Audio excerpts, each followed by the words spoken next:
Hello প্রিয় শিক্ষার্থীরা, আসসালামু আলাইকুম সবাইকে। সবাই কেমন আছো? আশা করছি প্রত্যেকে ভালো আছো।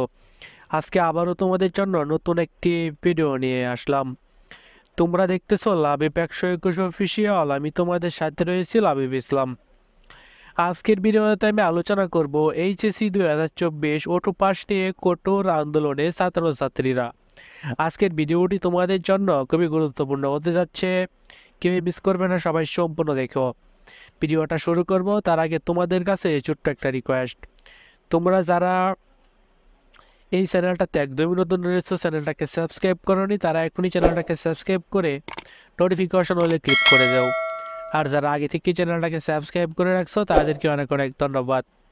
তো চলো আজকের ভিডিও শুরু করা যাক। এইচএসসি পরীক্ষা 2024 তোমাদের রুটিন প্রকাশ করে দিছে। তো রুটিন অনুযায়ী 11/9/2024 বুধবার ভূগোল পরীক্ষা দিয়ে পরীক্ষাটা শুরু হবে।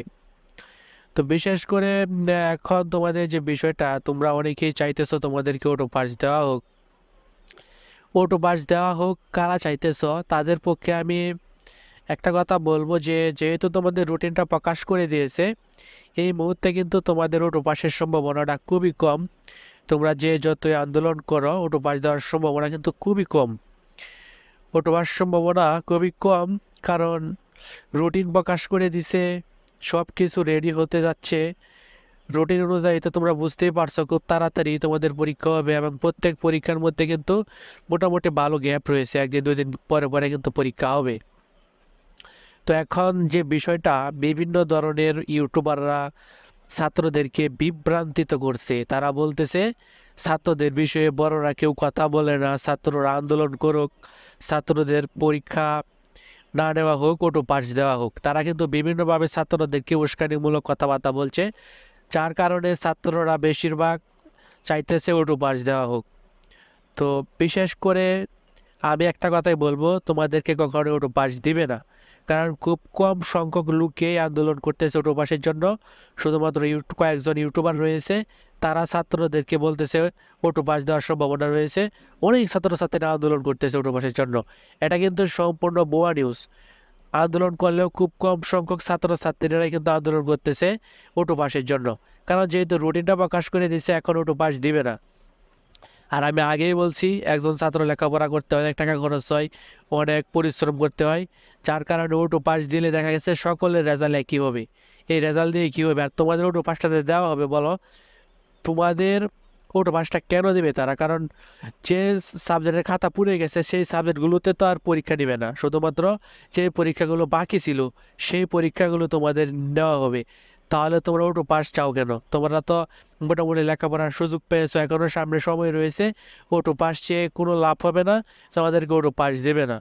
তো তোমরা অবশ্যই মনোযোগ সহকারে এখন থেকে পড়তে থাকো, পরীক্ষার প্রিপারেশন নাও।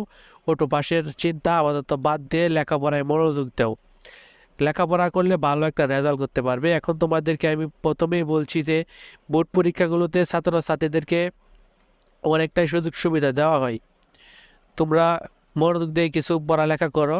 আর বেশিরভাগ যে সকল ছাত্ররা অটো পাস চাই, তারা কিন্তু অনেকটাই দুর্বল ছাত্র, যে পরীক্ষা হলে আমি ফেলই করি নাকি, তার জন্য অটো পাসটা দিলে আমার জন্য অনেক ভালো হয়।